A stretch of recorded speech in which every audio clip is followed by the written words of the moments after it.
Welcome back. We're going to look at Narangba Village now. So this is an area where I grew up and I know very well, and I know many people in the area.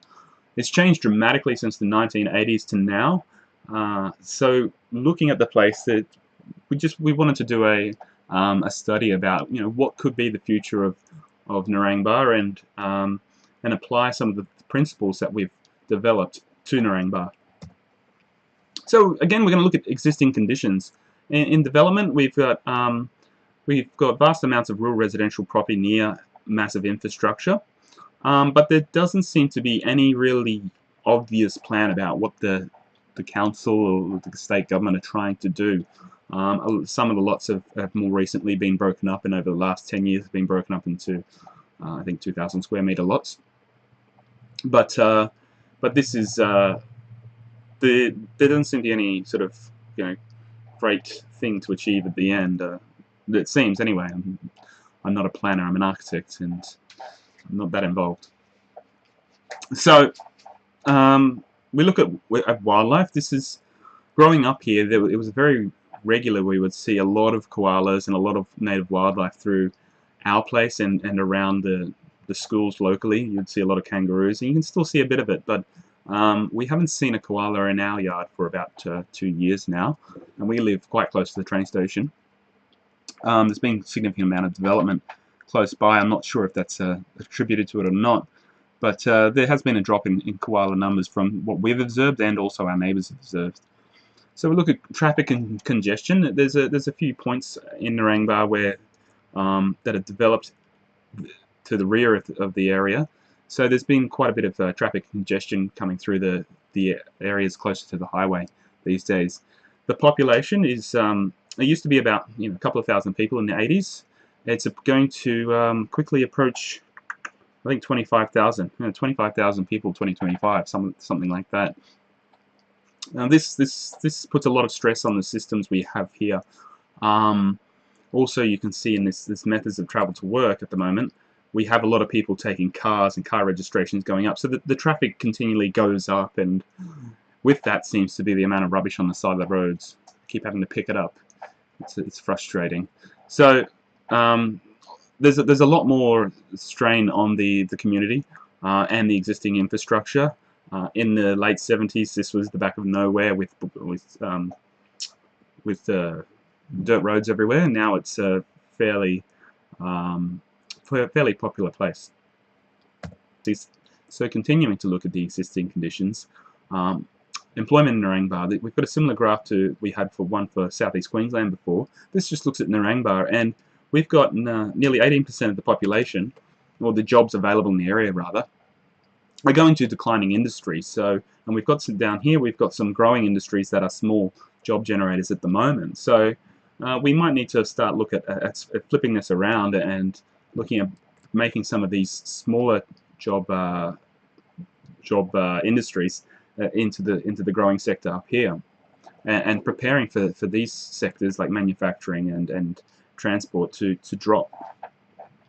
Well, transport, postal, and warehousing.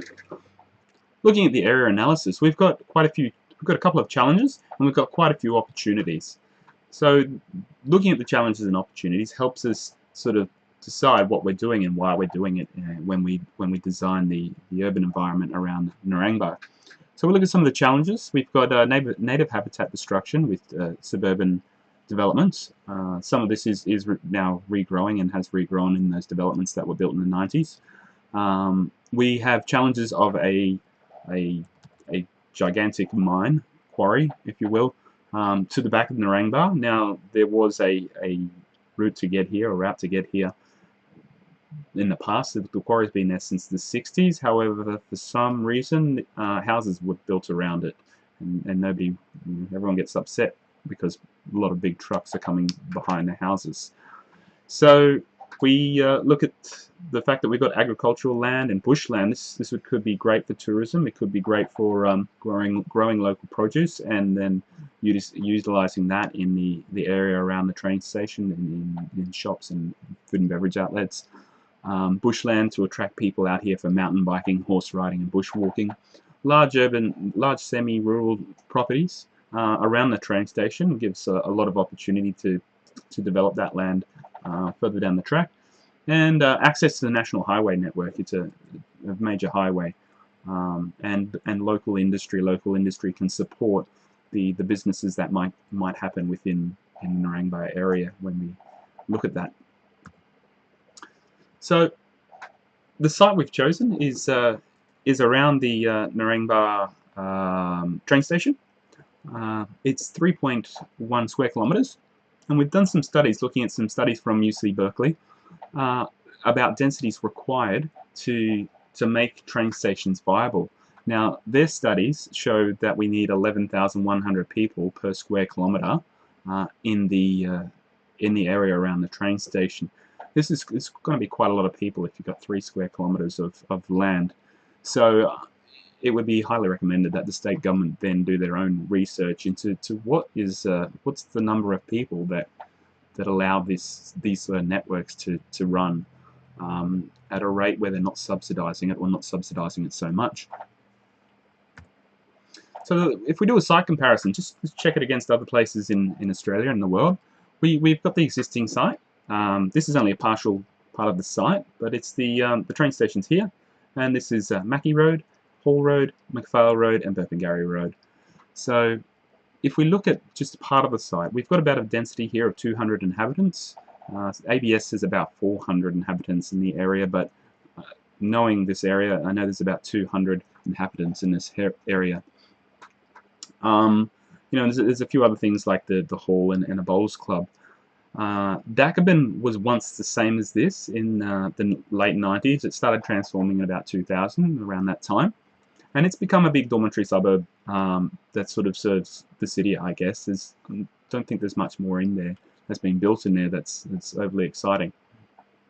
However, if we jump down to a comparison with an overseas area, Westminster and London, we get that population that our research tells us makes a viable train network. Now, we're not saying this is what we've got to build, but we just wanted to illustrate to people that this is the kind of density that gets this amount of inhabitants per square kilometre. But another interesting place, which is a place I love to go, and it's Bali, and this is sort of North Kuta, up near Canggu, and it's developed organically over time. It's a sort of a low, it's only a slightly more dense area than our suburban developments nearby, but there's a lot more activity happening. Because no one really pays attention to the zoning laws. There may be zoning laws or not, I'm not sure, but there's a shop, and then there's a motorbike store, and then there's a this and a that, and there's always something around the next corner. So it's a low density area, but it's a very exciting place to be and live. So we look at Narangba. This is what we've developed, and we'll take you through why. But we've developed a lot of small lot housing, a little bit of high density housing, and all mixed use. These are the models that we were looking at before, the Flexurban housing, and they litter. We've got about I think there's about 2,500 dwellings in the area, and about 1,000 dwellings. We'll come back to that. But this is Lake Womba, and this is within that region. So let's break it down into parts so that we can understand how we got to this point. So the landscape is high through where the train line is, and one side falls towards Lake Womba, one side falls towards the rivers that go into Moreton Bay. If we look at the water that's current, there's only one main water body and a few other small dams around. But if we look at bushland, which is pretty important, we talked about protecting wildlife and allowing wildlife to be a part of our communities. We do have a bit of bushland around currently, but how do we make this work when we redevelop into higher densities? Taking what is about the same amount of bushland and then putting it into corridors so that animals can move about throughout the area with a lot of ability to move around and create their home there. As we've seen with the koalas, they have a 40 to 50k radius that they live within, so they're quite nomadic and they move around a lot. So our development should allow for movement of animals through our site. So this diagram illustrates the movements, the ability for animals to move. It looks on the left like there's a lot more room for animals to move, However, we have these big white patches. The big white patches basically indicate where there's roads or a train line, and they can't get over those without a lot of danger, either getting hit by cars or going on the train line. In our design, what we've looked at is taking networks of green space and trees and things that wildlife need, and creating those networks through our site.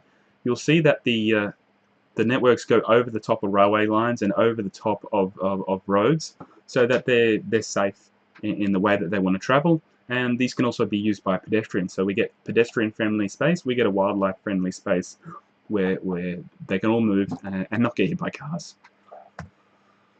So we look at also the land use, existing land use. There's a lot of rural residential, there's a bit of rural, there's a school, and there's a little bit of suburbia up near the train station here. But if we come over to our Flexurban model, we have a lot of public space. We have expanded into some schools and a TAFE, and we get a little bit of mixed use, medium density along here, and a big public boulevard. That would be a place for people to come and do those things we talked about, a flexible public space. So that could happen within here and also within all these spaces. But we would look, if we look back, at making these denser bushland for wildlife to run through. Okay, so we've got mixed use housing, we've got mixed use sort of medium density buildings. So there's a lot of activity happening at this station in this village. So we've done a building analysis too. We looked at the current buildings. We got about 200 dwellings. Maybe there's 250. Didn't count them that rigorously. And what we're doing, we're increasing it to 2,550 single dwellings. That's these ones, and 1,150 medium density dwellings. That's some of these along here. Sounds like a lot. Probably is a lot. But if we design it well, it can be integrated with the things that we know and love about the area. So we then look at, trying to get towards that density that the UC Berkeley report said we required to make the railway lines efficient and viable. So we up it by 1,000 by putting more apartments in here, and then we up it by another 1,000 by putting more apartments in here. And then we look at then getting towards that 7,000 mark, and we've got a lot of apartments in there, quite a lot. So this is where I would say the government need to look at what kind of densities do they require to make the railway line viable, because people don't come out to Narangba to live in lots and lots of apartments. Maybe in 50 years they might, but I don't even think in 50 or 20 years they will. So also look at the existing traffic analysis. So as I was saying before, there's quite a bit of activity out towards Narangba Valley, out towards the back of Narangba. So we get this bottleneck here. This is where the railway crossing is, and we get another bottleneck here. This is Boundary Road, heads straight down to the highway. We've got McPhail Road and Mackie Road. These all lead to these two bottlenecks, and there's a bit of it growing into a big disaster right here of congestion. We've also got fairly fast-moving roads going straight through the middle of Narangba.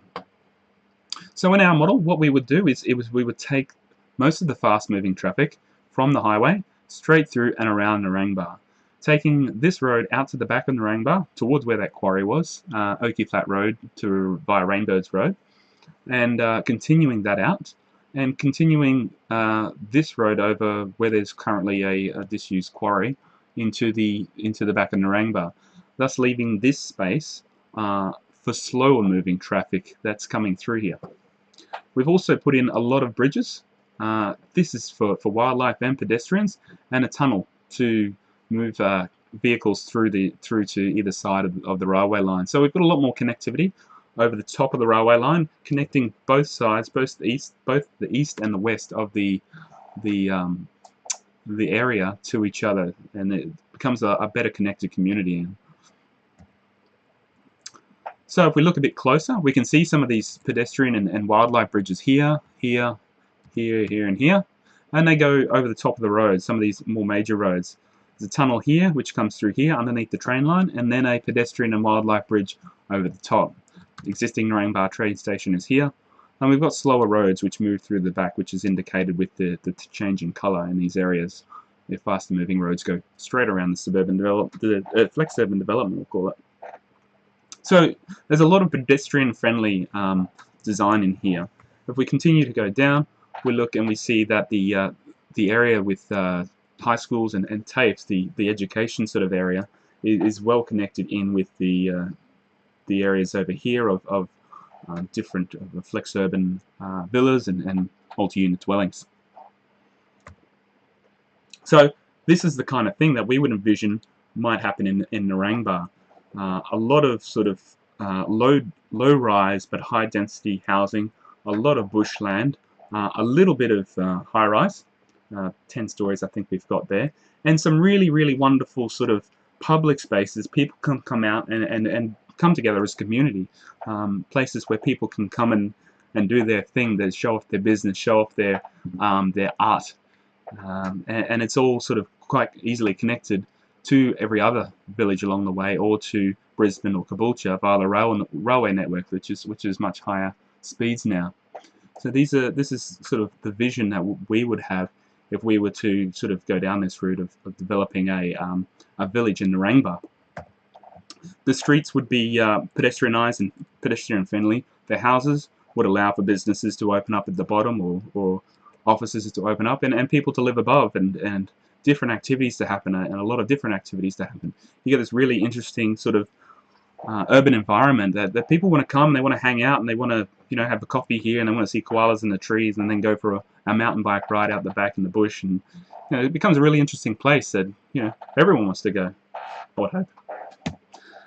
So the big problem comes to financing. It's this developments like this are done in other countries of much greater densities though, and some of the models that they use the developments are developed by the government or a government-sponsored company, where they develop the land and then sell it back to developers with certain rules and regulations and densities they require. So this works well in other countries, but it may not work in Australia. It just needs to be something that's looked at by some really smart economists and with people with open minds about how do you achieve all of these villages, and how do you make them, and how do you make really exciting spaces and pay for it, and make all this stuff pay for itself. Because I think that's something we really need to look at, is that it always pays for itself. So another thing is community consultation. It's an important tool to be used for the development of the future of our region. The Shaping South East Queensland team have done quite a bit of this. One thing I would say is that designers in our region, well, the designers in each area, should be sort of spearheading or encouraging people to think about the ideas that they have for their region, and showing examples of how they do it and what they would do. So it gets people more involved, rather than just, the train should be cheaper, right? So how are we going to do that? That would be something I would say would be a great tool if we can encourage people to think about problems or the ideas they have as design problems, and go a little bit further and try a little bit harder about thinking, how can my idea transform something in my community? That's what I'd love to see, and I'm going to continue to pursue that, and educating people about design, and encouraging them to voice up about their design ideas and about their values that shape their communities. So where to from here? Over the next year, we'll expect to get a lot of feedback on this. We're hoping that people sort of see this and they get really excited about design in their community, and they write below whatever comment you want, good or bad, and you voice up your opinion about the kind of environment you want to live in South East Queensland. We're hoping this gets people thinking about design rather than sound bites, but we'd love to do a version 2.0 of this presentation, evolved and changed into the feedback we get and the technological changes that may happen over the next year or so. So please leave comments below, or give us an email and contact us. We'd love to hear from you, and love to hear your ideas. Thanks. And we've got a bibliography here if anyone wants to find out what we've researched. If it's not here, please do email us and ask where we found the information. And we want to thank you for your time and lasting to the end of this presentation. We really enjoyed doing this. It took a lot of work, took a lot of time, and we really hope to see some positive outcomes from this, that the state government start looking at tourism and small business in a way that that helps us grow as a community. So thanks very much, and we'll see you around. Bye-bye.